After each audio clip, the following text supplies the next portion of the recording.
Sí, ahí está. Vea. Ah, ya venís con cuestiones. No, no sé. Bueno, eso, tú lo ves. Tú ves. Sí sé.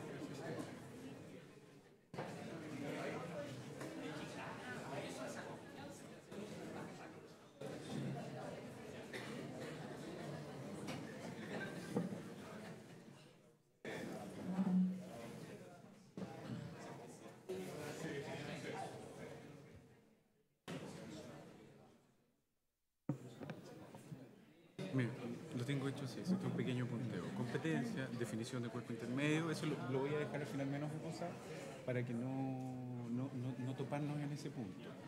Voy a decir la definición genérica, que es la de organización que está entre el individuo y el Estado, con mayor o menor intervención de él, que es más o menos el criterio de lo que establece esta contienda. Que esos son todos los cuerpos intermedios que están dentro de nuestra competencia, se excluyen los partidos políticos, que la legitimación activa ahora cambia, pasa de 1 a 10 dependiendo de la organización, y luego el 28 de agosto 1 para todos los cuerpos intermedios. Y antes había una definición que era la de miembro, que estaba exigida en el 10 número 2, pero ahora pasamos a la del 16, que dice a toda persona que tenga interés. Ese elemento. El tema del interés directo. Exacto. Los plazos, 15 días, y los requisitos del escrito, que no se ha considerado la acreditación de la calidad de socio, basta que lo agregue, cosas así. Eso es precisamente lo que estábamos buscando.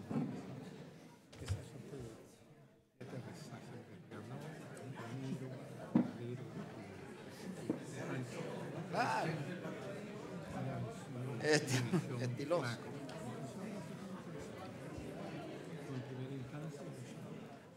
No he saludado al colega. ¿Cómo estás? ¿Cómo estás? Mucho gusto. Oye, esto es sin preguntas del público. Me estoy tratando de evitar las Sí, porque a los otros no le preguntaban nada, pues me ha gustado preguntarle cosas. Sobre todo a Ramiro, que nos cuestionó la economía. Pero tiene toda la razón, por eso yo pensé que se iban a Oye, retirar el además apeló al... Señoras y señores, les agradezco guardar silencio, por favor, tomar asiento. Y nuevamente les recuerdo poner en silencio sus teléfonos celulares. Retomamos la jornada con el capítulo referido a los cuerpos intermedios. En este capítulo, en relación a la primera instancia, expone el secretario relator del Tribunal Electoral de la región de Coquimbo, señor Pablo Vera Carrera. Muchas gracias. Bueno, buenas tardes. Quisiera agradecer la invitación que se me ha dirigido para participar en esta jornada. Y quería, después de la introducción tan amplia y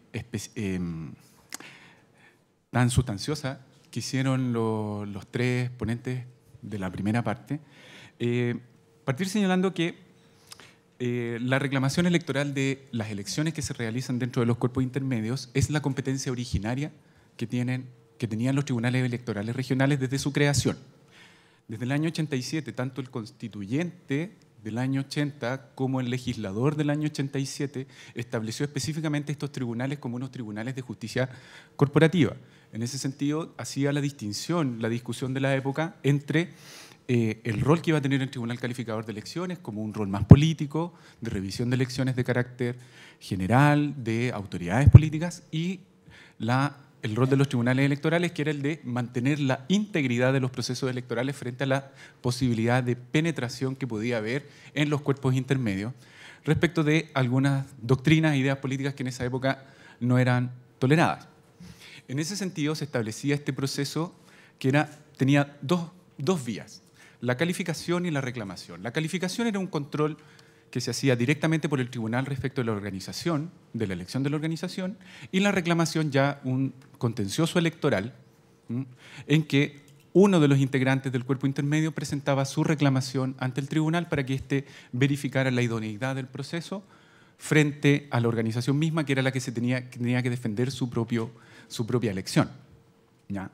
En ese sentido, la reclamación de las elecciones de los cuerpos intermedios está definida por la Ley 18.593 desde su origen. El artículo 10, número 2, específicamente en su redacción original, señala que será competente para conocer de las reclamaciones que se interpongan respecto de las elecciones gremiales y respecto de cualesquiera otro cuerpo intermedio. Esa es la definición que hace la ley. ¿Ya?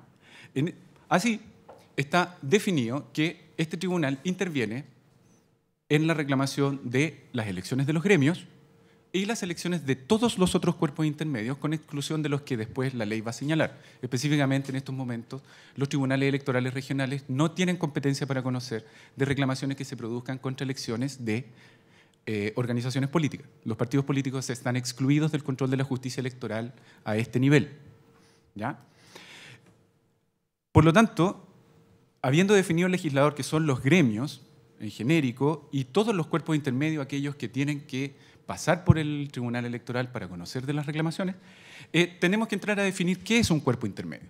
La doctrina y la jurisprudencia, tanto el Tribunal Constitucional, ha definido largamente lo que podemos considerar un cuerpo intermedio, y por lo tanto podemos señalar sin lugar a dudas que podemos entender como un cuerpo intermedio a todas aquellas organizaciones que están mediando entre el individuo y el Estado y que se constituyen por la natural asociatividad o la voluntariedad de sus integrantes.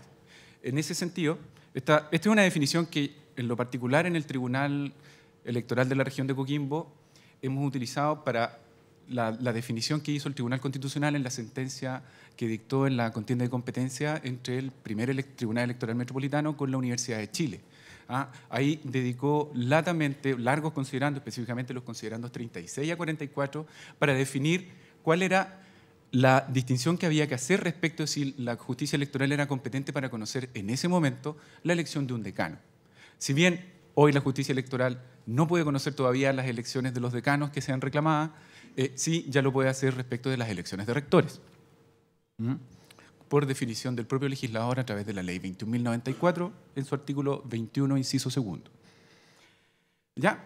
Entonces, entendiendo que son asociaciones, cuerpos intermedios, todas aquellas organizaciones que median entre el ciudadano y el Estado y constituidas a través de esa voluntariedad, de ese deseo de asociarse que tienen, podemos definir entonces que cuerpos intermedios son los sindicatos, las organizaciones indígenas, organizaciones deportivas, juntas de vecinos, clubes de adulto mayor, centros de madre y centros de estudiantes, centros de padres y apoderados y cualquier otro tipo de organización que las personas decidan darse para los efectos de tener o conseguir algún fin específico, independiente de si tienen o no tienen personalidad jurídica.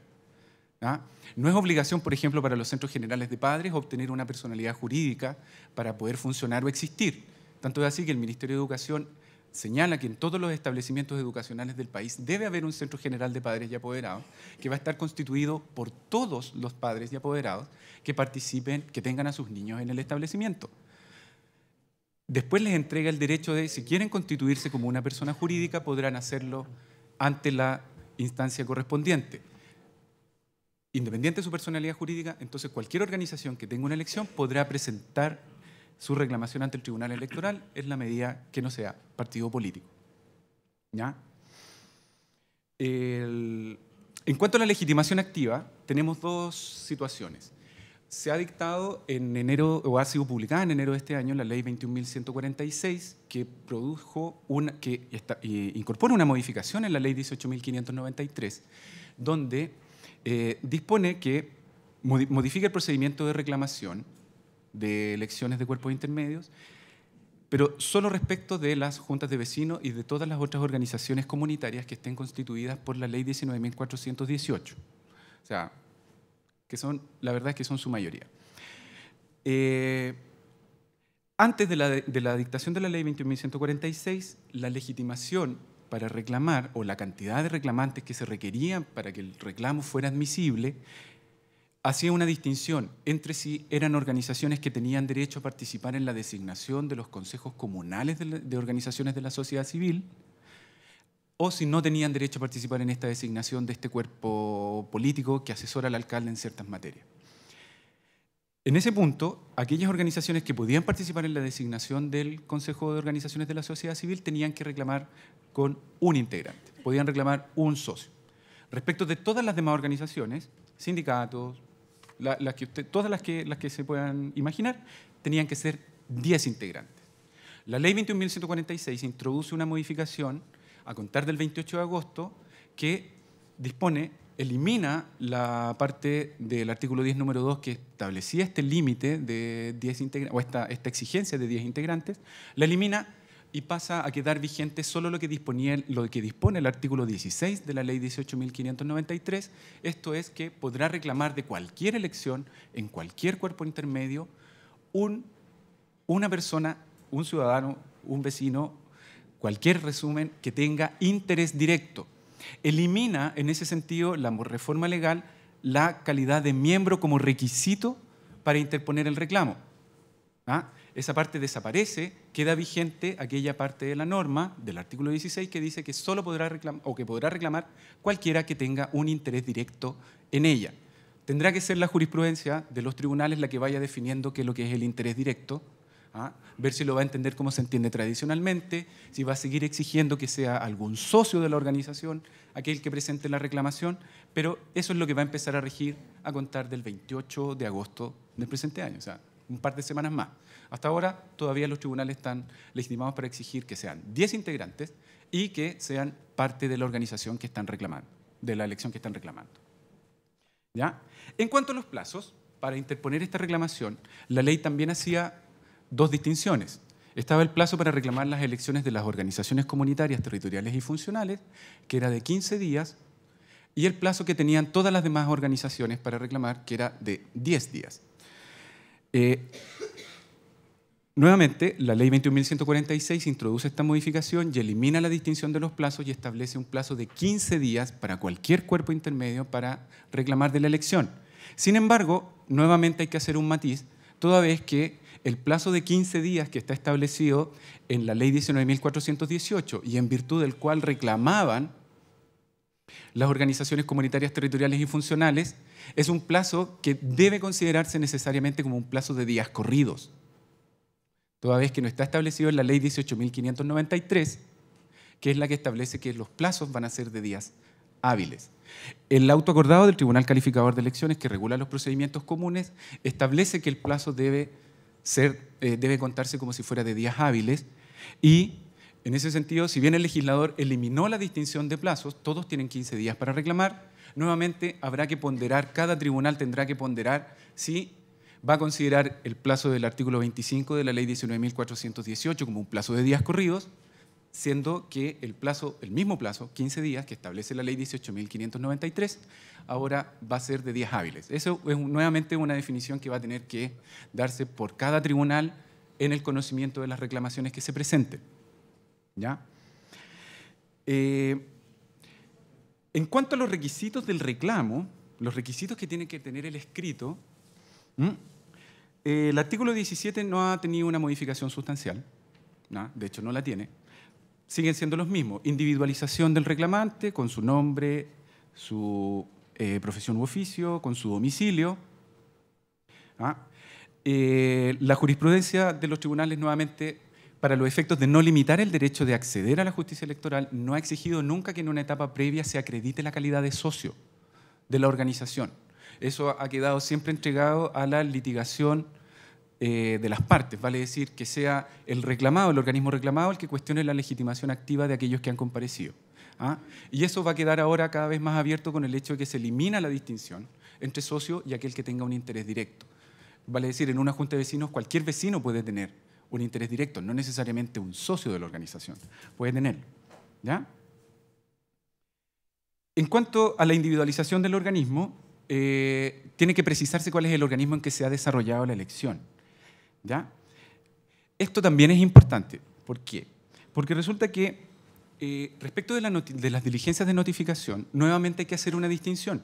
La ley 19.418, la ley 21.146, que modifica el procedimiento de reclamación, establece que respecto de aquellas organizaciones comunitarias, territoriales y funcionales que presenten su reclamación, la notificación del reclamo va a tener que hacerse mediante una publicación en una página web que tienen que tener disponible para toda la ciudadanía los municipios. Esa va a ser la diligencia de notificación.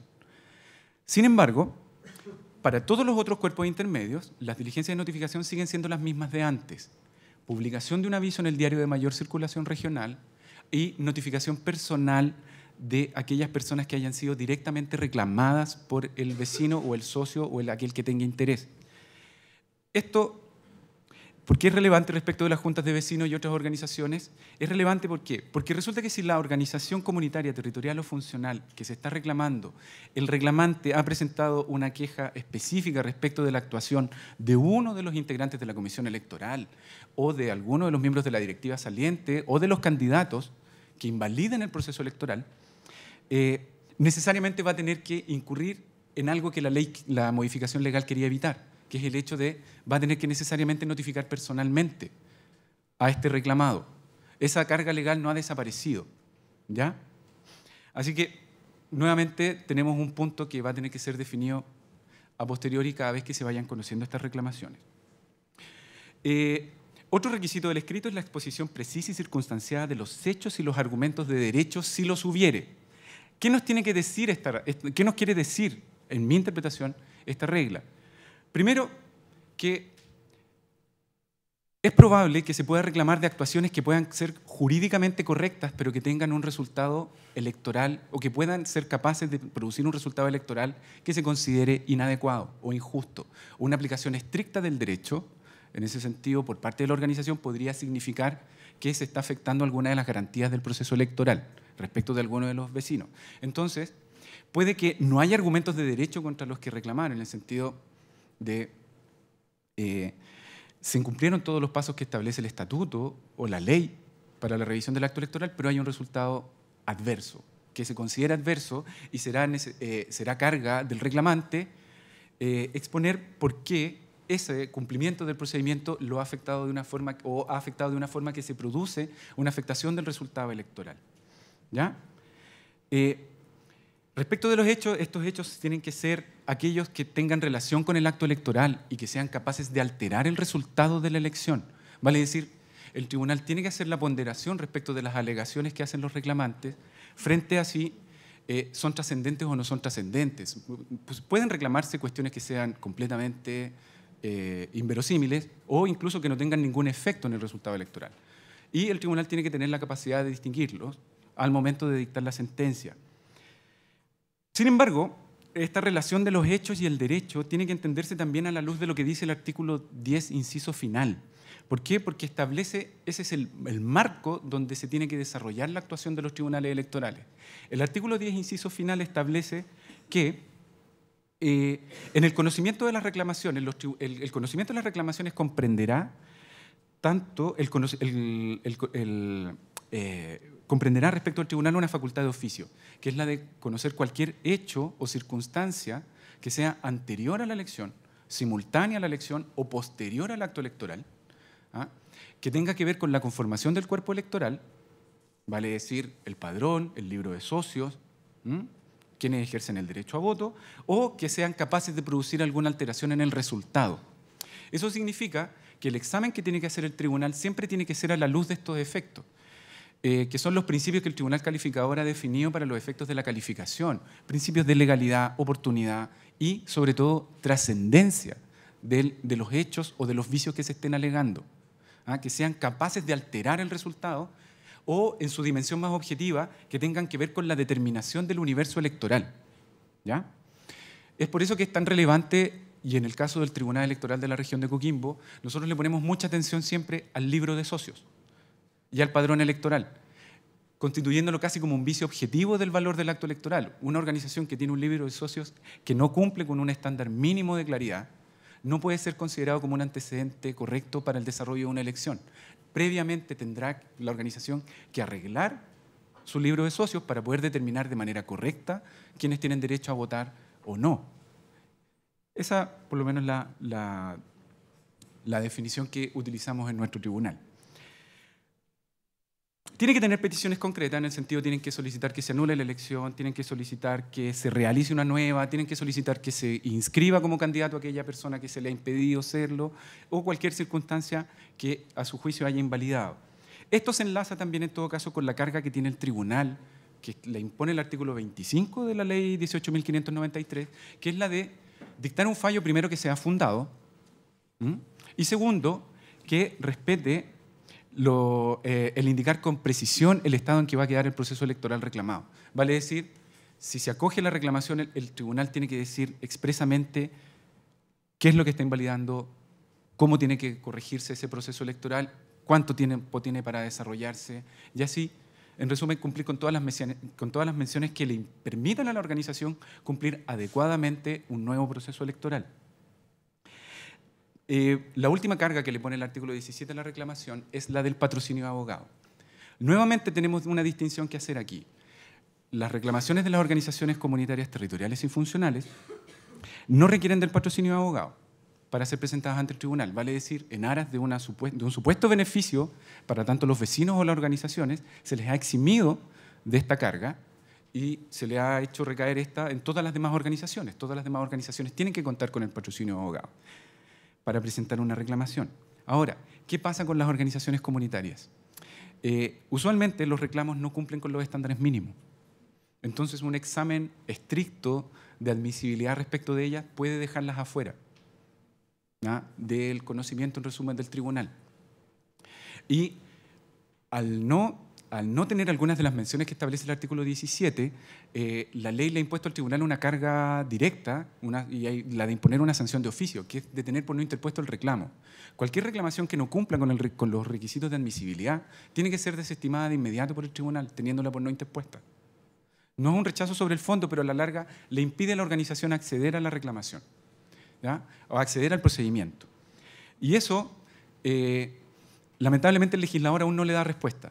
No existe un defensor electoral, no le ha impuesto la obligación a los municipios de prestar asesoría jurídica directa a los vecinos o a las organizaciones para los efectos de estas materias, y lamentablemente tampoco se le ha impuesto a los tribunales la posibilidad de decretar algún abogado de turno o lo que sea que en resumen permita tanto al vecino reclamante como a la organización reclamada contar con asistencia legal, con asistencia letrada, que a la larga es esencial para el buen desarrollo o mal desarrollo de un juicio, como podrá estimarse por cada uno de los tribunales.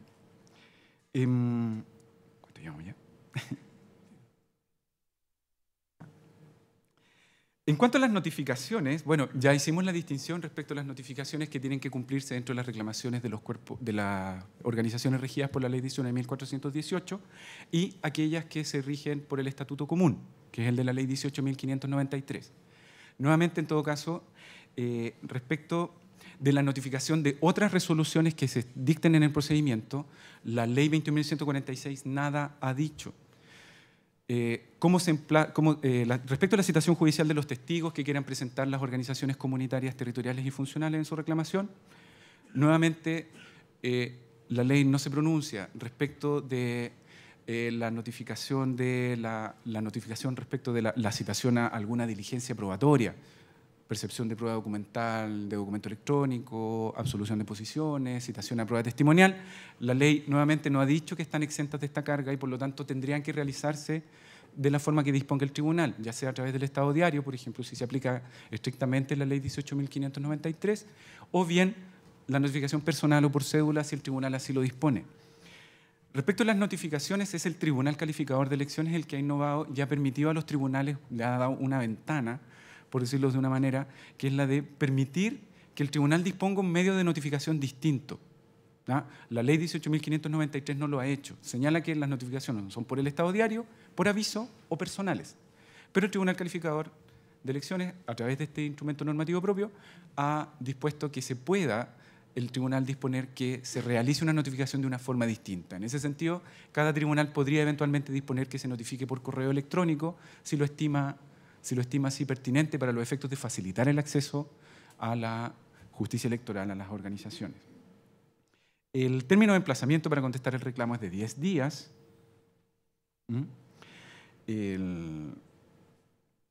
La falta de diligencia de los reclamantes en las diligencias de notificación también tiene una sanción estricta y directa impuesta por la ley, que es la de, nuevamente, tener por no interpuesto el reclamo electoral. ¿Todo esto por qué? Porque a la larga al legislador pareciera que le importa mucho la certeza respecto de quién es el que va a dirigir una organización. Quiénes van a tener la responsabilidad, la representación legal, judicial y extrajudicial de cada una de las organizaciones. Nosotros tenemos que tener en cuenta que el abanico de organizaciones a las que llega la justicia electoral es muy grande. Van desde organizaciones relevantes como la SOFOFA, la Confederación de la Producción y el Comercio, la Central Unitaria de Trabajadores, a la Junta de Vecinos de alguna localidad pequeña, rural, que tiene 10, 15 socios, o 20, o 25, o 30. Entonces, en ese sentido, esta inactividad puede ser relevante para esas organizaciones, ¿ya? Si no cumplían con esta diligencia y notificación, el tribunal tenía por mandato legal tener por no interpuesto el reclamo sin más trámite, ¿ya? Dentro de cierto plazo, específicamente 10 días.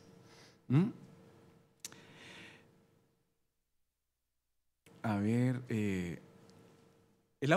la resolución que recibe la causa prueba la tiene que dictar el tribunal una vez evacuado el trámite de contestación dentro de estos 10 días, o bien, si transcurrió este plazo no se ha deducido la contestación por el reclamado, tendrá que recibir la causa prueba o bien citar disponer que se ponga la causa en tabla, se traigan los autos en relación y eventualmente adoptar acuerdo. En general, el tribunal donde yo estoy ha dispuesto, en relación a las organizaciones comunitarias, la notificación personal. En ese sentido, he sido yo el que tiene que notificar tanto a los reclamantes como a los reclamados para los efectos de poder darle curso al procedimiento. Que no se tengan por abandonados, ¿ya? Y para poder contar los plazos de manera adecuada, tener certeza respecto de los plazos que tienen las partes para presentar los recursos. Ahora la ley señala que, el auto acordado señala que se puede reponer o apelar, o bien apelar en subsidio de la reposición que recibe la causa prueba. Sin embargo, en ninguna parte está regulado el efecto en que se concede esta apelación, ¿ya? Si es suspensivo o en el solo efecto devolutivo. El auto acordado del Tribunal Calificador de Elecciones dispone que tienen que mandarse todos los antecedentes al tribunal, por lo tanto, todos los tribunales, o por lo menos el mío y los que yo he conversado, entienden que la apelación subsidiaria se concede con ambos efectos, ¿ya? Eso tiene un efecto que es práctico en cuanto a la tramitación, vale decir, evita que se rinda prueba que después tenga que ser desestimada porque se modificó la resolución que recibió la causa prueba. Sin embargo, la ley, nuevamente, no ha dicho nada, sino que ha sido el Tribunal Calificador de Elecciones, de manera tampoco tan expresa, la que ha dispuesto cómo tiene que entenderse que está hecha que tiene que concederse esta apelación, ¿ya? En cuanto a la vista de la causa, el tribunal, una vez vencido el término probatorio, tendrá que traer los autos en relación y una vez hecha la relación y oídos los alegatos que se soliciten previamente por los abogados y concedidos por el tribunal, tendrá que adoptar acuerdo o dictar medidas para mejor resolver. Nuevamente, la ley tampoco dice cuál es la regulación que tiene que aplicarse a las medidas para mejor resolver. En ese sentido, dado que el plazo que tiene el tribunal para dictar sentencia son 15 días de adoptado el acuerdo, se entiende que las medidas no podrán tener un plazo superior a ese, 15 días para solicitarlas y para que se tengan por evacuadas y después adoptar el acuerdo. Sin embargo, acá vamos a tener, ya con el hecho de que el tribunal dicta el fallo, que ya dijimos que tiene que ser fundado y que tiene que hacerse cargo del proceso electoral, vamos a tener un problema en relación a las apelaciones, a la posibilidad de apelar directamente de la resolución. La ley 18.593, modificada ahora por la ley 21.146, dispone que se puede apelar directamente de la sentencia, ya no solo el recurso de reposición, sino que establece ya el recurso de apelación. Sin embargo, respecto de las organizaciones comunitarias, territoriales y funcionales, señala que después de tercero día de dictado el fallo por el tribunal, tendrá que ser comunicado al secretario municipal para que éste lo publique. 3 días es un plazo menor incluso al que tienen por ley como plazo para interponer el recurso de reposición y apelación en subsidio. Eso significa que tenemos 2 plazos dando vuelta. 3 días para las organizaciones comunitarias, 5 días para las demás, ¿ya? Ahí nuevamente el legislador no se ha hecho cargo de esa diferencia y tendrá que ser la jurisprudencia de los tribunales la que va a tener que pronunciarse en resumen sobre cuándo le va a mandar al secretario municipal la sentencia que dicte en la reclamación de un cuerpo intermedio para que la suba a la página web. Evidentemente, los fallos se entienden notificados con esta reforma legal a través del Estado diario, solo respecto de las organizaciones regidas por la Ley 19.418. Y no así respecto de todas las demás que van a tener el procedimiento común. Sobre ellas va a seguir la carga de publicar un aviso y la de notificar personalmente el fallo. ¿Ya? Aquí, ya esos son más o menos los aspectos centrales que tiene la reclamación electoral de los cuerpos intermedios que se presentan ante los tribunales electorales, pero nosotros quisiéramos hacer presente que en ese sentido, en el sentido de cómo los tribunales están ponderando y enlazando con lo que decía el profesor Mendoza y el profesor Cordero, es respecto a la aplicación del principio de la realidad en la ponderación de los antecedentes que tienen que hacer los tribunales electorales al momento de fallar una reclamación. El fallo que fue apelado y que está pendiente la dictación de la sentencia por parte del Tribunal Calificador de Elecciones que se pronuncia sobre esa apelación, pero el fallo que dictó el Tribunal Electoral Metropolitano, el primero metropolitano, respecto a la elección de Lusach, introduce elementos que son muy relevantes, si bien no se trata respecto de un cuerpo intermedio, sino que es un servicio público, toda vez que está regido por una ley particular, un decreto con fuerza de ley específico que crea la Universidad de Santiago. El tribunal avanzó ¿en qué manera? En la manera en que se entiende el cuerpo electoral. Y eso lo quiero enlazar con lo que dice el Tribunal Electoral de Coquimbo respecto de qué tenemos que entender como un vicio objetivo de un acto electoral. El no tener claridad respecto de quiénes son aquellos que tienen derecho a votar en una elección se transforma en un elemento esencial, siempre. El ejercicio de los derechos políticos, y lo dice así el fallo claramente, incide siempre en el resultado. Y eso es algo que se tiene que saludar como un avance y que tiene que ser ponderado y aplicado de manera progresiva por la justicia electoral a juicio de este secretario relator. En particular, nosotros también tuvimos en la región de Coquimbo una reclamación de elección de rector en que también el tribunal hizo aplicación de un principio de realidad.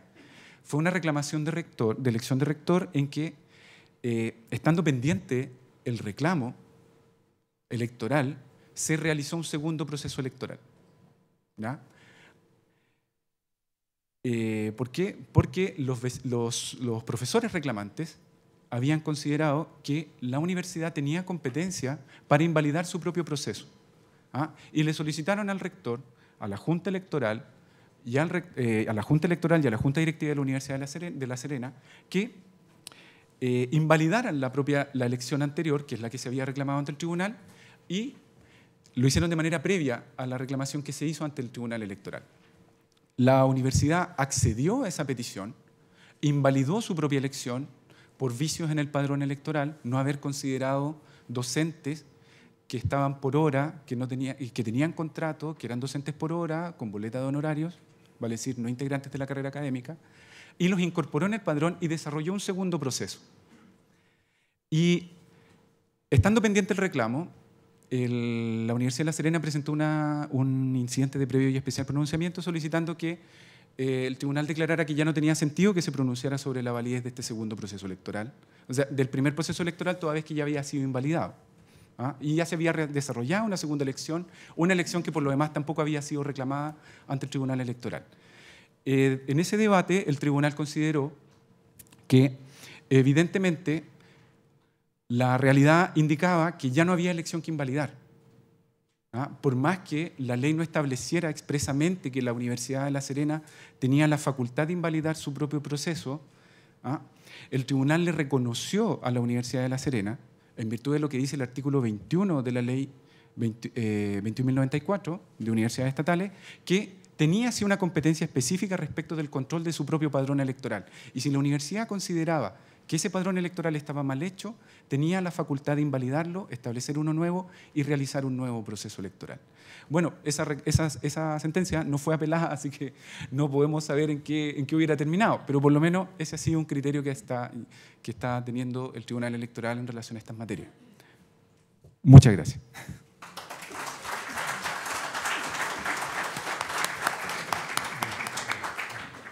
Muchas gracias, señor Pablo Vera.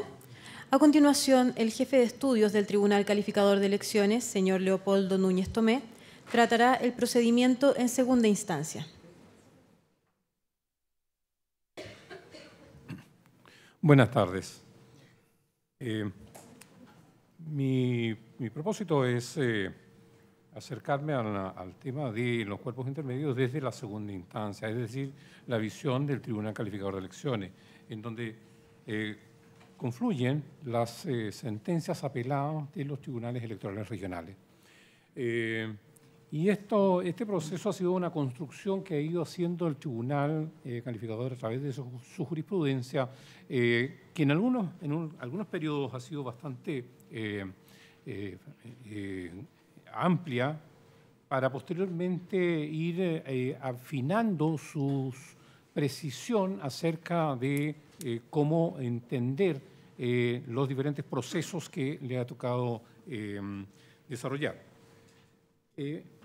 Previamente hay que hacer una salvedad bien importante con respecto al Tribunal Calificador de Elecciones, puesto que este tribunal está compuesto por, como ustedes ya saben, 4 ministros de la Corte Suprema y un ciudadano que haya cumplido el ejercicio de presidente o vicepresidente de la Cámara de Diputados o del Senado durante al menos 365 días. Y ellos todos ellos duran 4 años. ¿Qué significa eso? Esto es bastante importante, puesto que terminado el cuadrienio aparece un nuevo grupo de jueces, 4 supremos teóricamente nuevos, un ciudadano presidente o ex vicepresidente de la Cámara o del Senado nuevo, y por lo tanto la composición es diversa. Esto ha provocado que no siempre tengamos una visión tan clara acerca de la distinción que una sentencia surgida hace 15 años atrás pueda mantenerse en el tiempo como base de interpretación posterior. Esto es importante puesto que van surgiendo modificaciones en la visión que van teniendo a veces los ministros con respecto a estos temas. Y es así como decía, si inicialmente hubieron sentencias muy voluminosas para tratar de determinar ciertos elementos, posteriormente se fueron afinando, no necesariamente colgándose de esa anterior jurisprudencia, pero sí teniendo una mayor quizás precisión. En primer lugar, me voy a referir a una sentencia del año 2009 de la Federación de Tenis en que nos entra en el ambiente de la definición entre estos grupos intermedios, de lo que hablaba Pablo acerca de esta distinción que existe hasta hoy día, pero que ya no existirá a partir del 29 de agosto. Es decir, que estos grupos intermedios que integraban o no integraban estos consejos y que ahora empieza a diluirse, como muy bien ya lo indicó Pablo. Pero ¿qué sucede aquí? Esta sentencia, además de eso, está añadiendo ciertos elementos de garantizar democracias internas.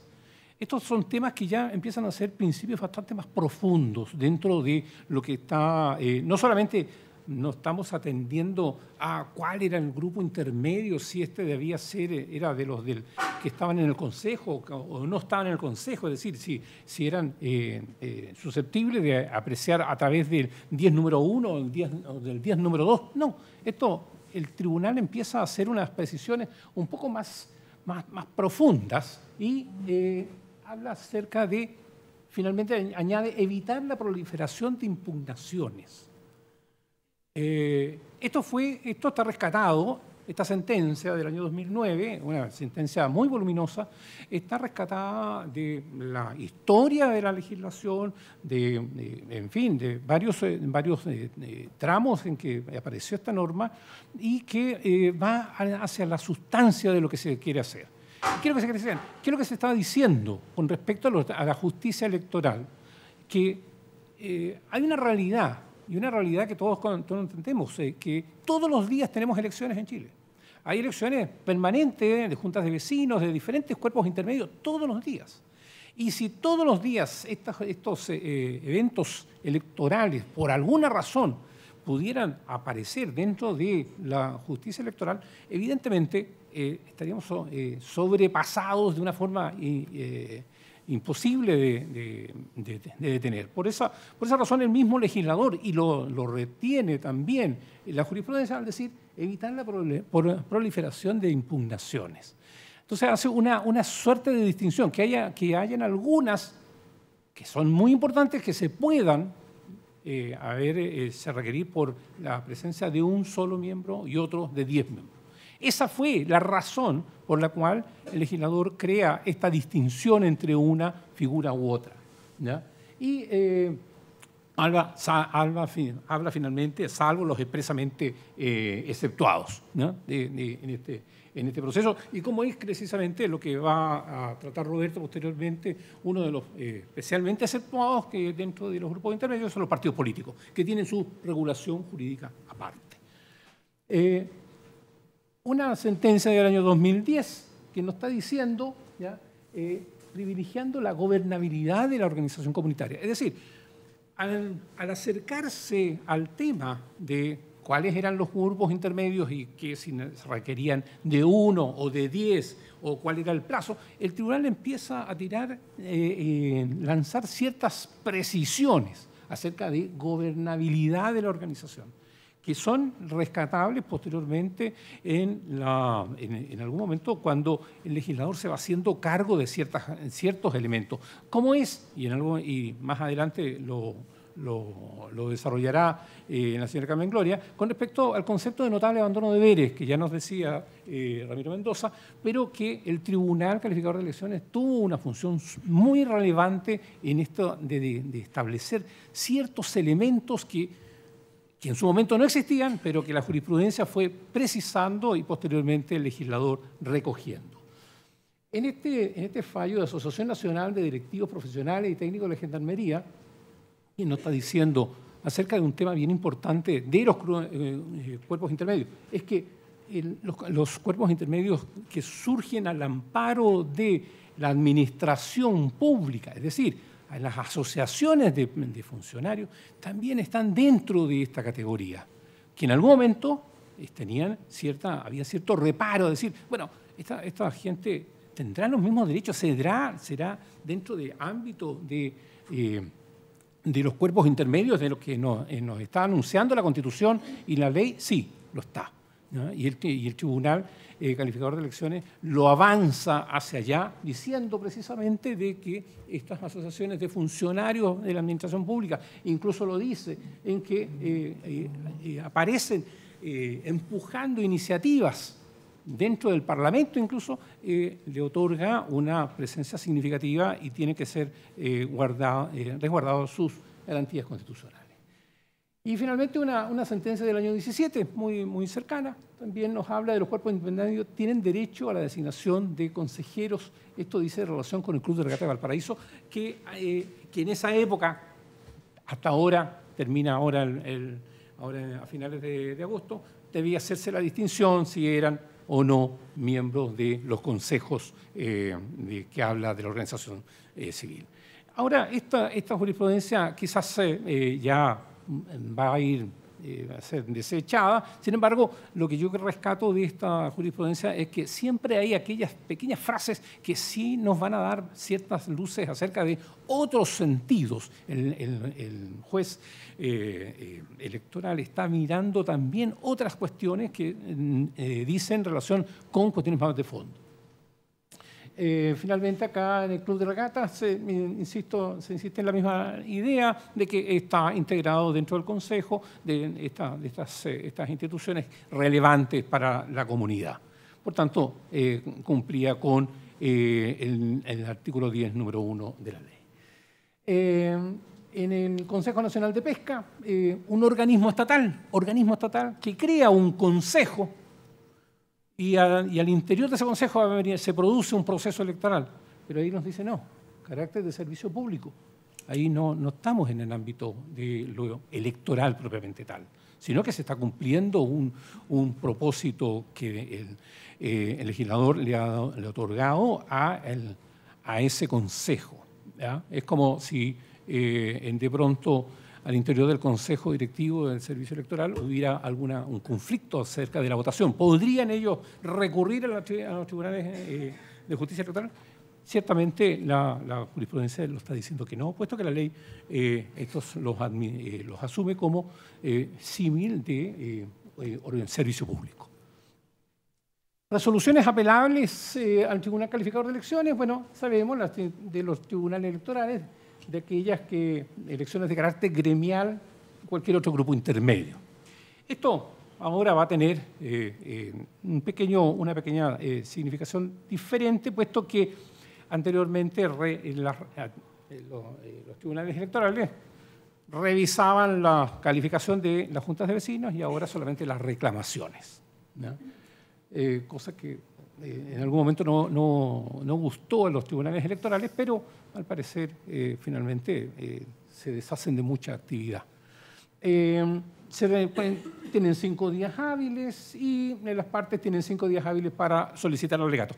El tema de los alegatos en la segunda instancia es bien importante, puesto que es el momento en que los 5 ministros toman conocimiento profundo de cuáles son las alegaciones.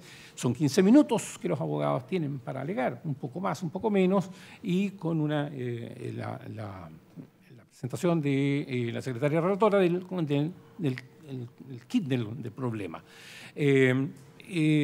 Cada vez más hemos ido viendo en el Tribunal Calificador de Elecciones que se está imponiendo la necesidad de alegatos, ¿ya?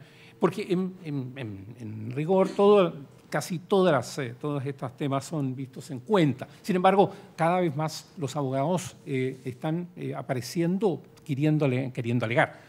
Por ejemplo, uno de los temas son las reclamaciones en materias electorales, propaganda, en fin, todo esto, que antes no se alegaban. Ahora han empezado a haber alegatos. Los abogados están pidiendo alegatos para decir tales y tales cosas acerca del tema.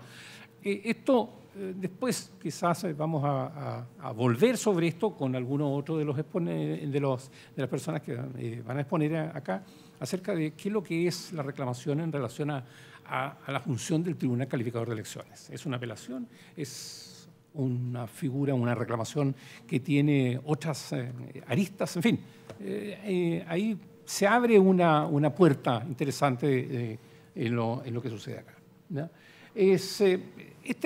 Lo traje a colación, ya en algún momento quizás lo mencionó Pablo, es que lo no reglado, el procedimiento siempre se ajustará a la disposición del Código Orgánico. ¿Esto es para qué? Para este proceso de apelación. Siempre se aplica primero en lo no reglado el Código Orgánico de Tribunales y Código de Procedimiento Civil. Hay que tenerlo muy en cuenta, puesto que, si bien es cierto, como dijo el profesor Zúñiga, tenemos un auto acordado bastante voluminoso, la verdad es que pueden haber surgido pequeños espacios en que no hay norma y, por tanto, hay que caer al Código Orgánico, al Código de Procedimiento Civil. Y esta norma es nueva dentro del auto acordado, se refiere a la interposición de asuntos para ante el Tribunal Calificador de Elecciones, para ante el Tribunal o ante el Tribunal. Esa distinción ha sido complicada para algunos abogados o personas que han pretendido presentar acciones en el Tribunal Calificador, puesto que se produce, especialmente con el servicio electoral, se produce que personas presentan su reclamo o reclamación directamente al Tribunal Calificador, siendo que deben presentarlo inicialmente en el servicio electoral. ¿Por qué razón? Porque el servicio electoral tiene los antecedentes. El Tribunal Calificador no los tiene. Entonces se produce toda una situación de desconcierto y hay gente que presenta primero allá, después acá. En fin, nadie sabe precisamente, por eso se dicta esa norma para tener precisando dónde, cuando se dice para ante, qué significa y qué significa para, ante el Tribunal Calificador. Esto es un ejercicio acerca de lo que ve el tribunal. Durante el año 16 tuvimos 75% de reclamaciones, apelaciones un 21% y recursos de hecho un 4%. Eso fue el universo de los temas que se vieron en el año 16. Y los recurrentes del año 16, asociaciones gremiales, esto está desgajado todo lo que dice en relación con el servicio. Asociaciones gremiales, juntas de vecinos, sindicatos y partidos políticos, un 4%. ¿Ya? El año 17, vemos las reclamaciones aumentan a un 96%. ¿Ya? Eso fue un año catastrófico. ¿Ya? Tuvimos 2000 y tantas reclamaciones, fue terrible. ¿Ya? Recursos de hecho un 0,2% y apelaciones un 4%. Es decir, nuestro cliente fundamental fue el servicio electoral en esa oportunidad. Fueron todas las reclamaciones de las municipales del año 16. ¿No? Y cuando nos remitimos a los cuerpos intermedios, vemos que las organizaciones gremiales, sindicatos, partidos, aparecen iglesias, juntas de vecinos, ahí empieza a aflorar nuevos actores dentro de estos cuerpos intermedios. ¿No? El año 18, las reclamaciones, dice 2016, es en relación a las elecciones del 2016, fueron el 74%. Y las reclamaciones referidas a la elección del año 17 fueron un 2% y apelaciones 24%, y los recursos de hecho es muy pequeño, 0,02%. Despreciable. Y los cuerpos intermedios del 18 ahora se abren, son muchos, son diferentes, aparecen todo tipo de situaciones, federaciones, iglesias, comunidades, colegios profesionales, en fin. ¿Qué significa esto? Nos está diciendo que la comunidad está tomando conciencia del concepto de justicia electoral. Está viendo que es una herramienta que puede ser utilizada, que puede llegar hasta el Tribunal Calificador de Elecciones, puede pasar por todas las instancias. Y eso está, usando esa palabra que está tan de moda ahora, está empoderándose la comunidad, ¿no? Y eso es lo que nos está diciendo esto del año 18. No sabemos cómo viene el año 19, lo que estamos viendo ya de que efectivamente van a aparecer. Juntas de vecinos regidas por la ley 19.418, ¿qué son? Son organizaciones comunitarias, ¿no es cierto?, de gente que vive en un mismo lugar, reside en una misma... Las juntas de vecinos nos han otorgado una gran cantidad de actividad en apelación. Vienen muchas. Algunas se quedan en la primera instancia, pero hemos visto cómo lentamente han ido creciendo las apelaciones en juntas de vecinos, ¿no? Y a las organizaciones comunitarias funcionales también empiezan ya a mostrar sus primeros atisbos en esto. Uno proyecta que en un futuro relativamente próximo vamos a tener una mayor proliferación de este tipo de organizaciones, ¿no? Asociaciones gremiales, organizaciones personales naturales con objeto de racionalización, desarrollo de fines específicos, están presentes, ¿ya? Y ¿por qué los requisitos son menores, no son tan estrictos y les permite funcionar? Y están regidos por una normativa muy antigua, el Decreto Ley 2757, con algunas modificaciones, pero sigue vigente. Comunidades indígenas, esto nos ha ido apareciendo en forma creciente, mezclado con el tema de aguas. Generalmente están un poco jugando ambas las comunidades indígenas. ¿Qué son las comunidades indígenas? Hay un tema de etnias, de la misma etnia, en fin, la definición de la comunidad indígena acerca de cuáles son los límites, y en esto también nos ha tocado el tribunal ver el tema de personas que quieren ser insertas, que han sido rechazadas como miembro de la comunidad indígena. Yo soy de tal etnia y la otra persona, los otros se lo niegan. En fin, esas son definiciones que no son definiciones de la justicia electoral, pero sí cuando dicen relación con el padrón, ¿no? Con el padrón aparecen personas que dicen que pertenecen a otra etnia, ¿no? Existe un registro de estas comunidades. ¿Cuáles son las comunidades? Tienen un mismo tronco, una jefatura tradicional, tienen tierras en común y un mismo poblado antiguo, y a la fecha son 3.200 comunidades y 1.800 asociaciones. Es decir, es un potencial de actuación. Los comités de agua potable rural, que están un poco asociados con los anteriores que hemos visto, tienen su presencia acá, en el tribunal, y actualmente a septiembre, dice, existen 1.876 sistemas de agua potable. Y estos ya están apareciendo en forma creciente con los conflictos de las elecciones de las direcciones. Bueno, los sindicatos ya sabemos que tienen una función importante. Ahora, aquí en el tema de los sindicatos aparece esa palabra que mencionó, tener interés. ¿Quién tiene interés al interior del sindicato en una cuestión electoral? El tribunal ya lo ha ido un poco estableciendo en que el interés electoral en la elección de un sindicato dice relación con sus afiliados. Esto en relación con un conflicto permanente que existe con las empresas. Porque las empresas donde funciona el sindicato son las que han ido accionando en contra de las elecciones internas en los sindicatos.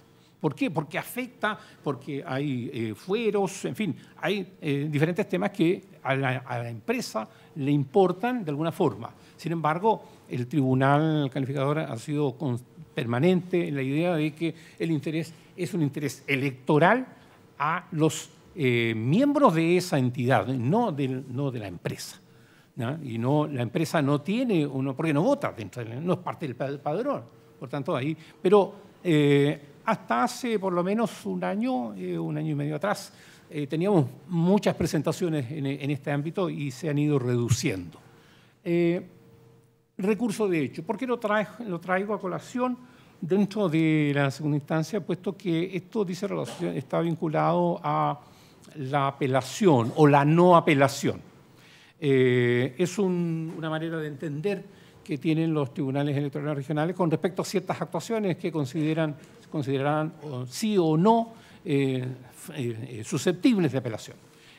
Si bien es cierto, por lo que hemos visto estadísticamente, no son significativos la presencia de los recursos de hecho, sí suben una cantidad relativamente apreciable en los procesos electorales. En los procesos electorales, especialmente en elecciones municipales, existe una mayor propensión al recurso de hecho. Y este recurso de hecho, contra las resoluciones en que se pronuncian sobre la concesión o denegación de recurso de apelación, y debe ser interpuesto al tribunal dentro de 5 días y necesita un certificado expedido por el tribunal para efectos de entender de qué se trata. En general, podemos decir que los grupos intermedios en segunda instancia se han visto una proliferación cada vez más importante de presencia de nuevos grupos intermedios, cada cual tiene sus fines específicos y en la parte electoral hay contiendas, como todo, la precisión que nos adelantaba Pablo acerca del padrón electoral sigue para el Tribunal Calificador de Elecciones, sigue siendo un elemento muy significativo la determinación de estos detalles que son no detalles, sino que los grandes principios de la justicia electoral que son determinantes para, en un momento dado, establecer si la justicia electoral está fallando bien o mal.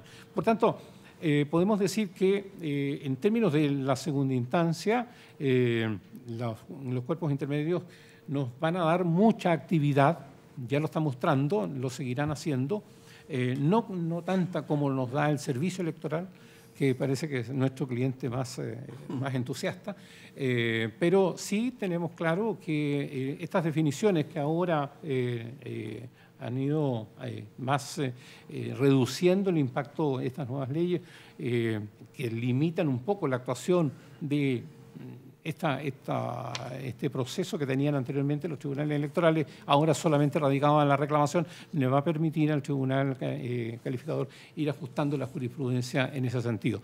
Así que en el futuro, cuando tengamos la siguiente jornada, dentro de un par de años, vamos a hablar ya de muchos cuerpos intermedios vistos por el Tribunal Calificador de Elecciones. Muchas gracias.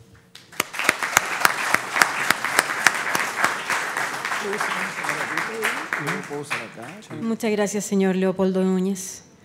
Para cerrar el capítulo referente a los cuerpos intermedios, el subdirector de partidos políticos del Servicio Electoral, señor Roberto Salim Jana Sepúlveda, se referirá a los partidos políticos como cuerpos intermedios especiales.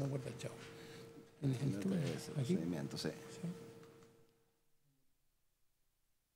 Ya, espérate.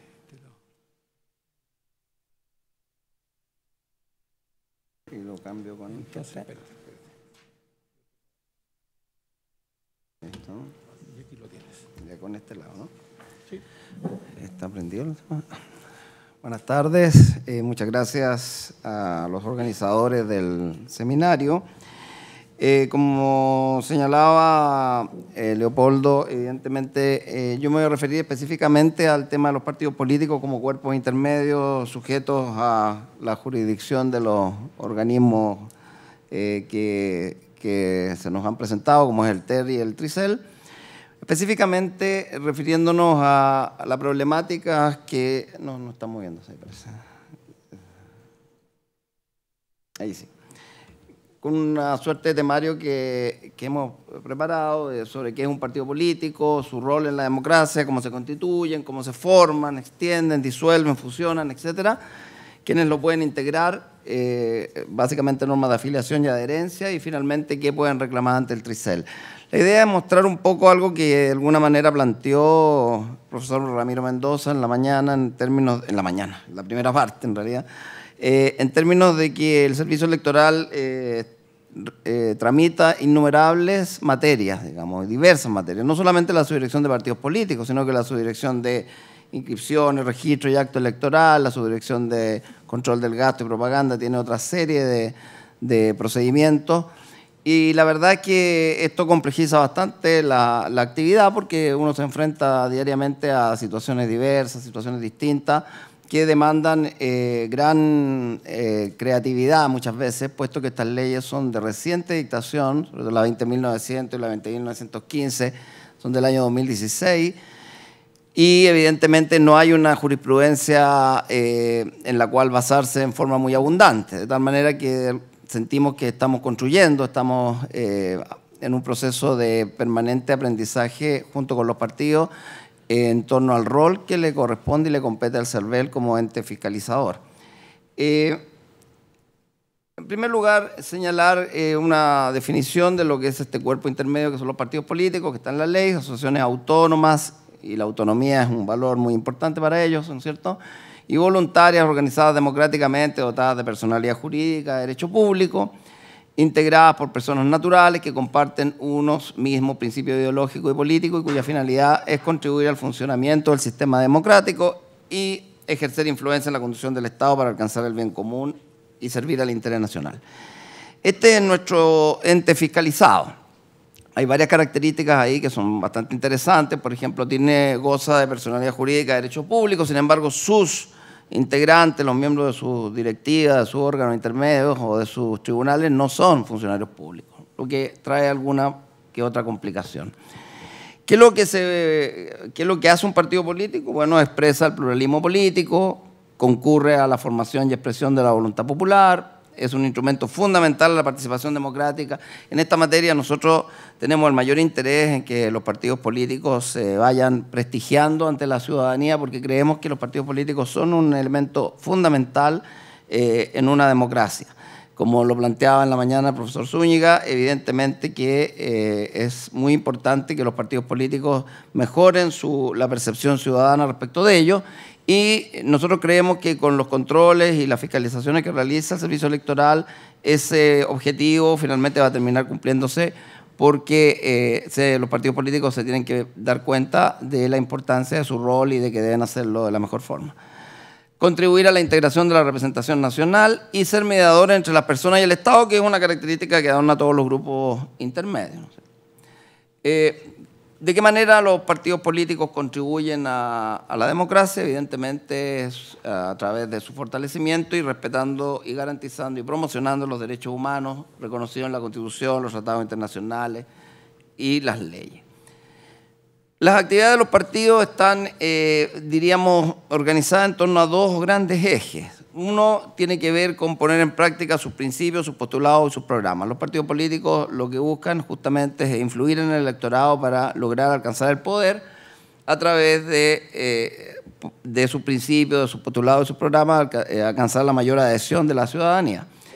Y lo segundo, justamente para obtener este propósito, este objetivo, participar en los procesos electorales y plebiscitarios.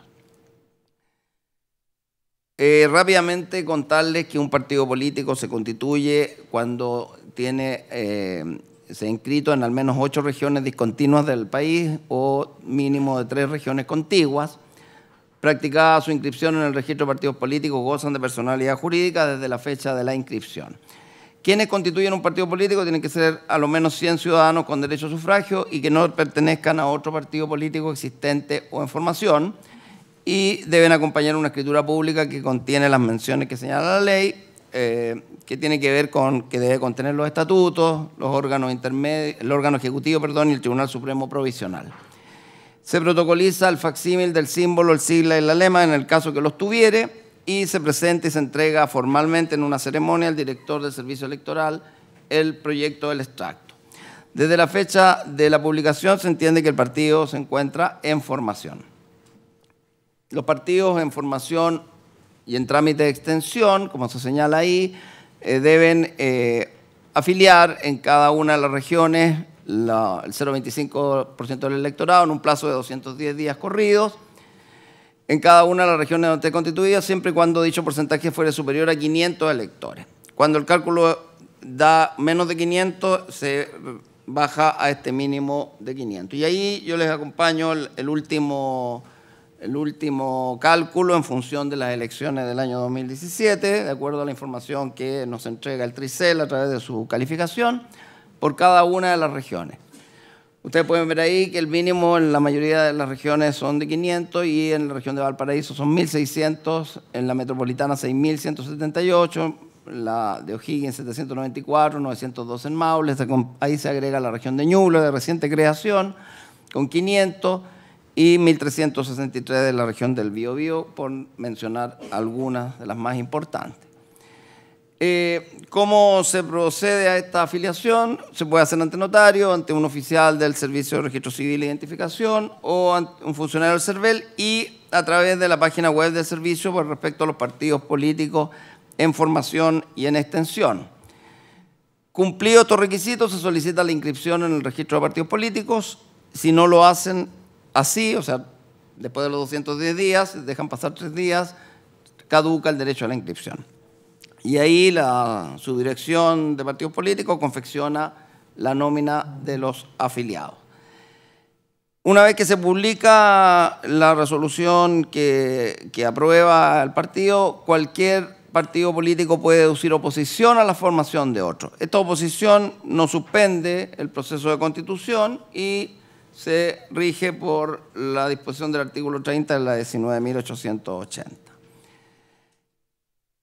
Bueno, ahí tenemos ya el partido constituido, supuestamente nadie se ha opuesto a su formación, y viene la vía partidaria que culmina con el proceso de disolución. Esto es como los seres humanos, nosotros nacemos, nos desarrollamos, crecemos y morimos finalmente. ¿Cómo se disuelve un partido político? ¿Cómo se cancela? A través de la cancelación de la inscripción, y ahí están las causales de cancelación.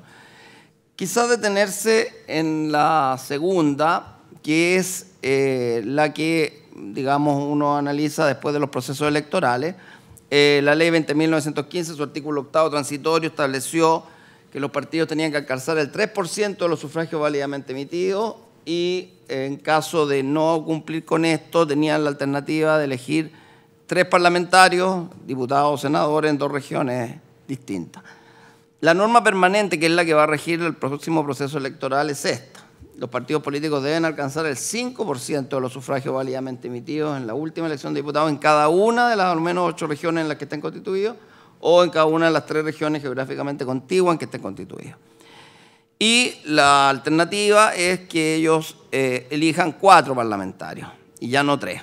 Como ustedes comprenderán, se pone un poco cuesta arriba para los partidos políticos el poder no incurrir en esta causal de disolución porque es mucho más gravosa. La otra es la disminución del total de sus afiliados, una cifra inferior al 50% del número exigido por la ley. Aquí yo he puesto abajo en la nota una mención con el tema de las fusiones. Hay muchos partidos políticos que después de producido el acto electoral y al ver que no alcanzaban los porcentajes mínimos proceden a procesos de fusión. Y nos hemos encontrado con alguna contradicción entre las normas legales de la ley de partidos políticos, puesto que el artículo 51 establece lo que ahí se menciona, es decir, que los partidos que han caído en causal de disolución no pueden fusionarse. Sin embargo, subsiste en el artículo 57 la norma que establece que después de dentro de los 90 días en que el Tricel le comunica al CERVEL los resultados, los partidos pueden fusionarse. Hemos tenido grandes debates a nivel de consejo directivo, a nivel de la subdirección de partidos políticos, cómo interpretar esta aparente contradicción, y nuestra idea es que se presente una reforma legislativa que aclare y establezca claramente cuál es la norma que prima en este caso. Porque la verdad es que han surgido diversas interpretaciones tratando de darle sentido a esta aparente contradicción con que nos hemos enfrentado.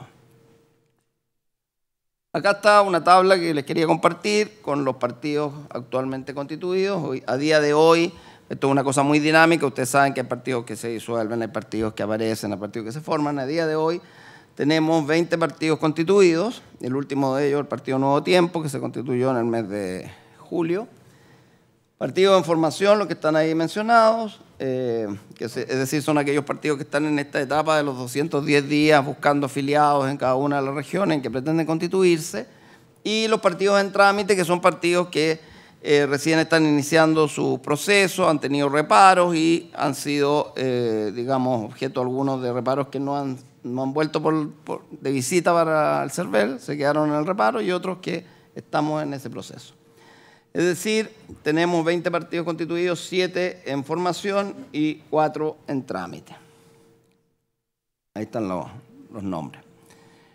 En materia de afiliación, para afiliarse a un partido político hay que ser ciudadano con derecho a sufragio o extranjero vecindado en Chile por más de 5 años, no tener prohibición de afiliación y los requisitos que los propios partidos políticos impongan o establezcan en sus estatutos. Ellos nos presentan a la subdirección una ficha de afiliación, que es la que finalmente procesa la división de registro y funcionamiento de los partidos políticos.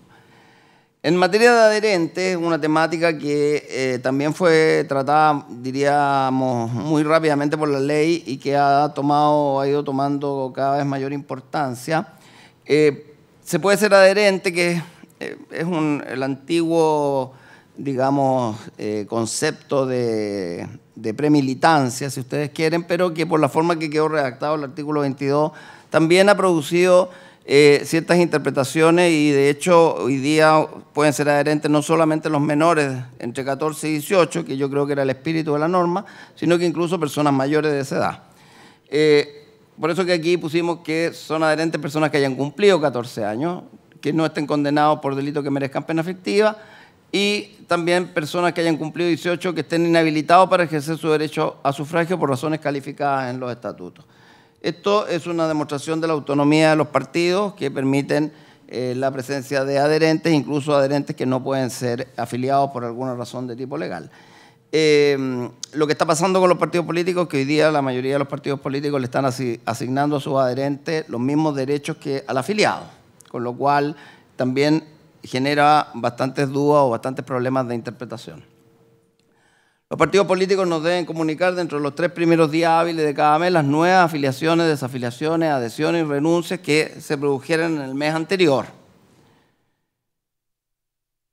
Esa sería un poco, en síntesis, la problemática global, ¿no es cierto?, general. Constitución, disolución, fusión de los partidos y toda la problemática vinculada con sus afiliados y adherentes. Ahora, ¿cómo impacta esto en los procedimientos y reclamaciones ante el Tricel, que es la materia que estamos abordando aquí?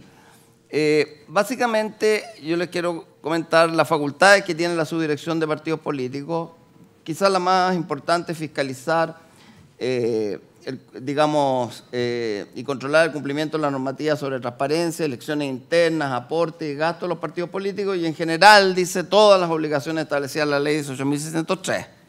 O sea, la regla general es todo, ¿no?, prácticamente.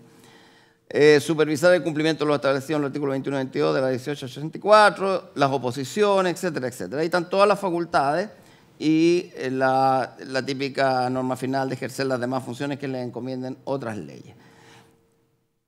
En base a eso, ¿y cuál es el fundamento de estas facultades de la subdirección de partidos políticos? Tiene que ver con la ley 20.900, que para el fortalecimiento de la transparencia y transparencia de la democracia estableció que el servicio electoral tendrá como objeto, dentro de varios que se señalan, supervigilar y fiscalizar el cumplimiento de las normas que regulen las actividades propias y ámbitos de acción de los partidos políticos, con pleno respeto por la autonomía de estos y su financiamiento. Esa es la problemática fundamental. Fiscalizamos, pero respetando la autonomía de los partidos. Es complejo, se los advierto, porque los partidos son bastante celosos de su autonomía y estaban acostumbrados además a un servicio electoral que tenía otra mirada hasta antes de la dictación de estas leyes. Un servicio electoral que era un ente muy simpático, muy colaborador, muy cercano, pasó a ser un servicio electoral que fiscaliza, que controla, que supervigila, que realiza innumerables auditorías y todos estos cambios evidentemente que son resentidos, pero que, como les decía inicialmente, tienen un objetivo que es fundamental, que es recuperar el prestigio de los partidos políticos a nivel de la ciudadanía. La facultad de supervigilancia y fiscalización recae entonces, como les decía, en la subdirección de partidos políticos, de acuerdo al artículo 74, letras A y B de la Ley Orgánica del Servicio. A su vez, la Ley 18.603, la propia Orgánica Constitucional de Partidos Políticos, establece en su artículo 49 normas especiales respecto al acceso a la información y transparencia y que tienen que ver con la mantención de los partidos políticos de sus páginas web. Esta norma tiene sanciones absolutamente fuertes, es decir, como alguien mencionó en la mañana, me da con la mañana, pero bueno, en la primera parte se mencionó sanciones que van desde 500 a 2.000 UTMs y en caso de reincidencia estas sanciones pueden elevarse al doble. Estamos hablando de cantidades que en lo mínimo son 25 o 26 millones de pesos, como mínimo. En partidos políticos que a veces reciben un aporte público de 12. Entonces, ahí hay una temática que también incide en la subdirección y que es uno de los procedimientos que nosotros tenemos que llevar adelante. También nosotros en la subdirección fiscalizamos balance, financiamiento y cuenta de los partidos políticos, salvo que se trate de gasto electoral, porque esa es materia que controla la subdirección del control del gasto.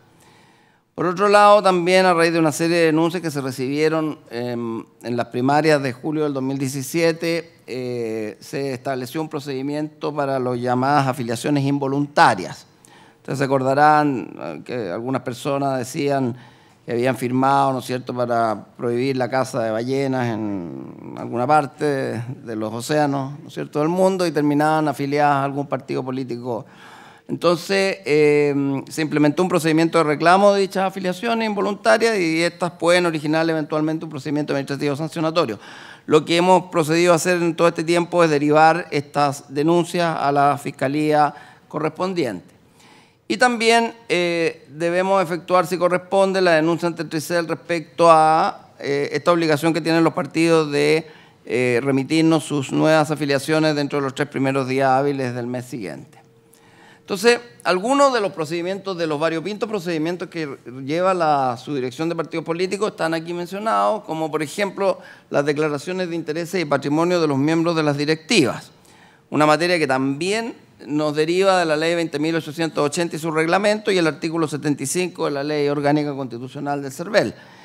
Esto es una tarea bastante ingente y improba de la subdirección, porque nosotros tenemos que estar permanentemente controlando que las personas realicen su declaración de patrimonio e intereses y en caso que no lo hicieren, iniciarles un procedimiento administrativo sancionatorio. Al lado de transparencia activa que les acabo de mencionar, el incumplimiento de la comunicación de afiliaciones, desafiliaciones, adhesiones y renuncia, el rechazo de los balances.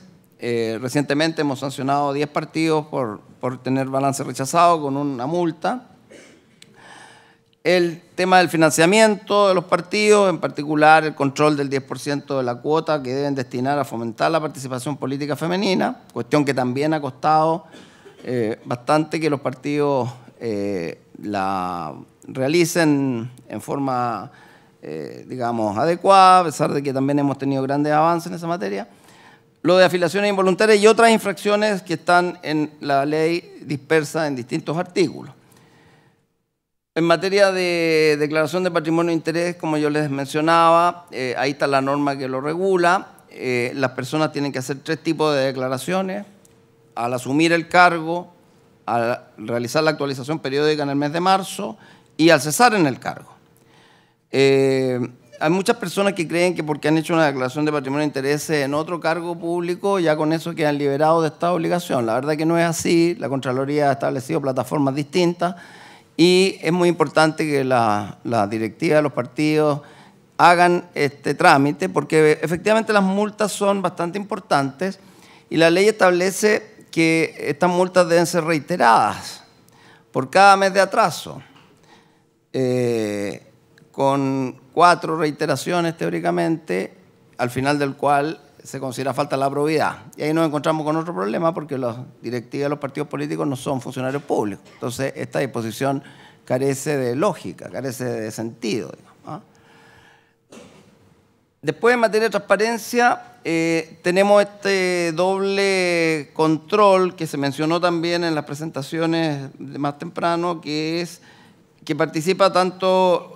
Nosotros tenemos que llevar adelante los procesos sancionatorios derivados de denuncias que cualquier persona puede hacer ante el Consejo de la Transparencia y que el Consejo para la Transparencia nos comunica a nosotros, pero también a propósito de nuestra propia fiscalización. Los partidos políticos han sido comunicados por parte nuestra mediante sendas circulares de qué es lo que nosotros vamos a fiscalizar en materia de transparencia en cuanto a lo que deben publicar en sus páginas, y el procedimiento que hemos establecido, con fiscalizaciones que son trimestrales y que inciden mucho también en el pago de los aportes trimestrales. De tal manera que hemos logrado de esta manera, vinculando a ambas instituciones, que los partidos cumplan eficazmente con esta norma, porque, y espero que así lo entiendan, las sanciones, el marco sancionatorio es bastante alto. Entonces, es muy importante que se cumpla para evitar tener que enfrentarse a un procedimiento sancionatorio en que el mínimo son 500 UTM como sanción. Además, recuerden ustedes que los partidos que están impagos en alguna multa, de acuerdo a lo que dice la ley de partidos políticos, quedan suspendidos. Tampoco aclara mucho qué significa que queden suspendidos, pero por lo menos entendemos que no podrán hacer declaración de candidatura ni participar en los procesos electorales, ¿ah? Hay otras materias que puede ser discutible, que se entiende que quedan suspendidos, pero la ley dice que quedan suspendidos si no pagan las multas. Bueno, esto se sigue conforme a las reglas generales de los pases. En materia de rechazo de balances, también nosotros le pedimos a la División de Fiscalización. La Subdirección de Partidos Políticos tiene 2 divisiones. Una que es de registro y funcionamiento de los partidos y otra que es de fiscalización y financiamiento. Ellos nos informan la situación contable, sus balances y los gastos declarados, y se sustancia el PAS de acuerdo al artículo 75 de la ley 18556, la orgánica del servicio electoral. En materia de afiliaciones involuntarias, aquí está lo que yo les mencionaba. En materia de incumplimiento de comunicaciones de nuevas afiliaciones, exactamente lo mismo. Ahí sí que el procedimiento es el del artículo 71 y siguiente de la ley de partidos políticos. En materia de financiamiento, por el tema del 10% de la cuota, nosotros debemos considerar las resoluciones que el Servicio Electoral a través de su Consejo Directivo ha dictado en esta materia, porque la norma de la ley es muy escueta, dice que el 10% del aporte deberán destinarlo a fomentar la participación política femenina. El tema es qué debe entenderse o qué debo considerar para interpretar cuándo estoy fomentando la participación política femenina. Hemos dictado 3 instructivos, el último de los cuales es del mes de septiembre del año pasado, en la cual el Consejo Directivo ha establecido claramente qué gastos se van a considerar que fomentan la participación y cuáles no se van a considerar como fomento de la participación política femenina. Es decir, el instructivo, en función de las facultades interpretativas que tiene el Consejo Directivo, aterriza una serie de materias de tal modo de que los partidos sepan de antemano cuál va a ser el criterio que va a tener el servicio electoral en esta materia. Ahí hay un tema diferente porque en este tema todo lo que sea reembolso de los aportes fiscales, por ejemplo el del 10%, pero también otros reembolsos que los partidos deben hacer en función de la revisión de sus balances, de sus cuentas de ingresos y gastos, etcétera, ellos, esos son descuentos que se hacen automáticamente. Es decir, los hace el servicio electoral automáticamente, no necesita iniciar un procedimiento administrativo sancionatorio. Es lo que nosotros hemos entendido porque entendemos que esos descuentos a su turno no son y constituyen una sanción. Es simplemente que la ley establece que en caso de que un partido no gaste lo que tiene que gastar en materia de fomento de la participación política femenina, se le descuenta de las cuotas del año siguiente aquello no gastado. Y eso lo hacemos automáticamente. Algún partido recurrió al Tricel y el Tricel de alguna manera también, aprobó esta interpretación. ¿Ah? Porque la verdad es que no hay que tomarlo como una sanción. Bueno, el procedimiento administrativo sancionatorio está aquí descrito. Yo no quiero profundizar demasiado porque nuestra unidad jurídica, don Carlos García, va a exponer en 2 días más justamente todo lo que es el procedimiento administrativo sancionatorio de la Ley Orgánica Constitucional de CERVEL. Aquí están los elementos más descriptivos del procedimiento que nosotros utilizamos. Así que esto lo voy a ver rápidamente. ¿Ya? ¿Lo vieron ya? Ya, listo. Eso es. Ajá. Aquí están los informes, etc. Y bueno, nos vamos a detener en esto que es el artículo 71 de la Ley de Partidos Políticos, que tiene que ver con las infracciones al título 9 de la ley. En primera instancia las ve un miembro del Tricel, el procedimiento establecido ahí de los artículos 89 a 91 del Código de Procedimiento Civil, y el Tricel es la segunda instancia. ¿Quiénes están legitimados activamente para interponer respecto a esas infracciones? El director del CERVEL, el ministro del Interior y Seguridad Pública, el intendente y senadores o diputados, partidos políticos inscritos o en proceso de formación. Y ahí tenemos algunos ejemplos de las infracciones a las que me refiero. Partidos políticos que sean de sus actuaciones, infracción esta de informar afiliaciones, desafiliaciones, adherencias y renuncias, autoridades de un partido político que impartan orden o recomendaciones prohibidas, y asociaciones o grupos que realicen actividades partidarias sin ser partido político. Esto hemos visto en estos días y permanentemente se está viendo, grupos que realizan actividades de esta índole sin ser partido político. Bueno, ahí están los legitimados activamente para denunciarla. No voy a volver atrás para que no nos hagan ningún cargo. Acá, luego, después... Esta es una cosa bien específica, reclamaciones por generación defectuosa al Tribunal Supremo de un partido. Aquí, la primera instancia la constituye el propio CERVEL. Esta es una novedad. Aquí el CERVEL no actúa como denunciante ni como fiscalizador, sino que es la primera instancia de una reclamación por generación defectuosa del Tribunal Supremo. El procedimiento está establecido en el artículo 72 de la Ley de Partidos, la segunda instancia la constituye el Tricel y quien tiene la legitimación activa un 25% de los miembros del órgano intermedio colegiado. Reclamaciones en general están en el artículo 74 de la Ley de Partidos Políticos que se presentan en el CERVEL para ante el Tricel. Como mencionaba Leopoldo, efectivamente muchos partidos políticos no toman en cuenta o se olvidan o omiten esto del para ante y presentan directamente sus reclamaciones ante el Tricel, lo que a nuestro juicio constituye una causal de rechazo de este recurso porque evidentemente la ley es clara en el sentido de para ante tienen que entregarlo al servicio electoral para que junto con los antecedentes de los que disponemos se los remitamos al Tricel para su resolución y fallo. Si lo presentan ante el Tricel directamente, nosotros no tenemos conocimiento de eso y por lo tanto se produce una serie de situaciones que evidentemente el legislador quiso evitar haciéndolo pasar por el servicio electoral. Esto está también normado y reglado en el artículo 5 del auto acordado que se ha hecho referencia en cuanto a funcionamiento y tramitación de las causas que deben sustanciarse ante el Tricel. Bueno, y por último, el recurso de queja por falta o uso del director del CERVEL, aquí presente, ¿no es cierto?, que lo resuelve en única instancia el Tribunal Calificador de Elecciones. ¿Ah? Lo resuelve en única instancia.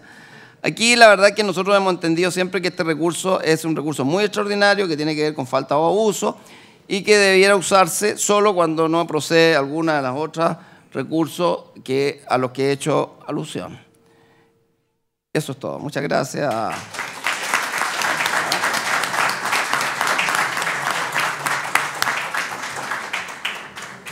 Muchas gracias, señor Roberto Salim Jana. Continuamos esta jornada con el capítulo acerca de sanciones a alcaldes y concejales por faltas a la probidad o notable abandono de deberes, por lo que agradecemos a los tres expositores que estuvieron en el capítulo de órganos intermedios y damos la bienvenida a la secretaria relatora del Segundo Tribunal Electoral Metropolitano de Santiago, señora Lucía Mesa Ojeda, quien nos comentará este capítulo desde la perspectiva de la primera instancia.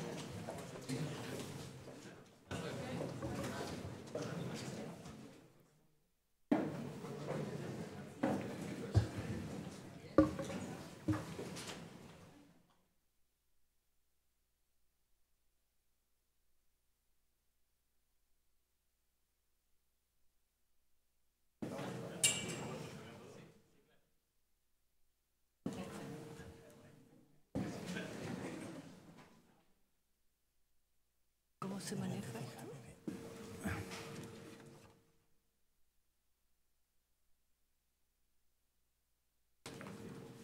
¿Cuál es el tuyo?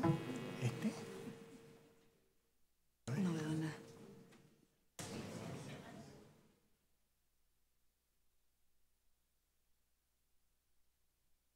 Sí, ese es. ¿Cuál es? Uno que baja la voz, que está. Ese que dice presentación notable abandono de deberes. Supongo. Gracias, Lucita. Gracias.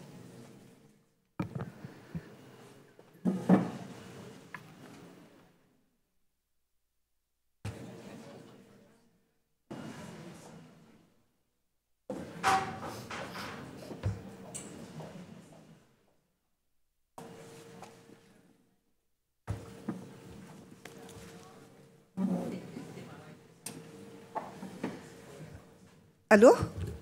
Sí, con ella.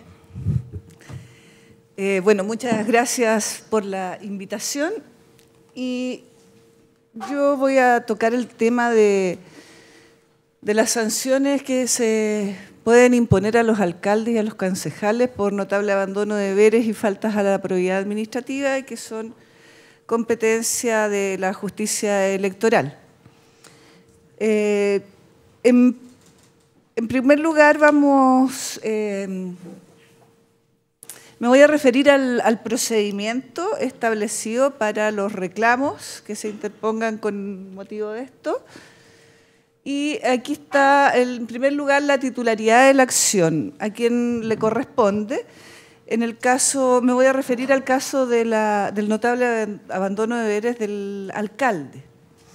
La titularidad de la acción, en este caso, corresponde a 1/3 de los concejales en ejercicio. Y esta acción emana, o puede emanar, de dos fuentes. De la labor propia de fiscalización de los concejales y también de la labor de fiscalización de la Contraloría General de la República, cuando, luego de determinar la responsabilidad administrativa del alcalde, pone en conocimiento del Consejo Municipal el resultado de esa investigación para que el Consejo o 1/3 de los concejales intente la acción de remoción por notable abandono de deberes o faltas a la probidad administrativa. Entonces, el objeto de la acción es la remoción, ¿cierto?, principalmente, pero también puede tener por objeto la aplicación de medidas intermedias que le hemos llamado, que son las derivadas del artículo 120 de la Ley 18.883. En cuanto al procedimiento de la acción de remoción, esta está contemplada en la Ley 18.593, que es la Ley de los Tribunales Electorales Regionales, principalmente en su artículo 17, que establece cuáles son los requisitos de interposición de una reclamación. Y dentro de estos requisitos de interposición están los clásicos, que son que sea escrito, ¿cierto?, que esté individualizado el reclamante, la individualización del reclamado, los fundamentos de hecho, los fundamentos de derecho, etcétera, como el contenido de toda demanda. Pero también aquí hay una excepción, y es que dentro de todo este contenido que exige el artículo 17 establece que el reclamo sea interpuesto por un abogado patrocinante, ¿cierto? Requisito que fue expresamente excluido en la Ley de Municipalidades, de manera que el ejercicio de la acción por parte de los concejales no tenga la carga, comillas, carga de venir patrocinado por un abogado habilitado, ¿no?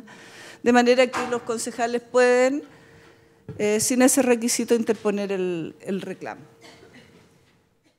Bueno, eso en relación con el escrito de reclamación, ¿cierto? Se da traslado de la reclamación al reclamado, este tiene un plazo para contestar, pero lo particular de este procedimiento es la forma de notificación del reclamo, que es a través de una publicación en un diario de circulación regional y además la notificación personal o por cédula del reclamado. Pablo Vera en el panel anterior se refería también a este sistema de notificación. Obviamente que aquí claramente está individualizado el reclamado, cosa que no ocurre en los otros procedimientos de reclamaciones electorales de juntas de vecinos y otras organizaciones. Así es que aquí necesariamente la notificación va a tener que ser personalmente o por cédula, sin perjuicio de esta publicación que tiene por objeto, que sin perjuicio de ser una notificación, tiene por el objeto publicitar el reclamo. Eso en cuanto a la contestación y el periodo probatorio, luego de terminada la etapa de discusión, viene el periodo probatorio. Y este periodo tiene una duración de 10 días, también tiene la particularidad, este periodo, de que la resolución que recibe la causa prueba se notifica por el Estado diario, a diferencia de lo que establecen las normas procesales comunes, que las notificaciones por cédula.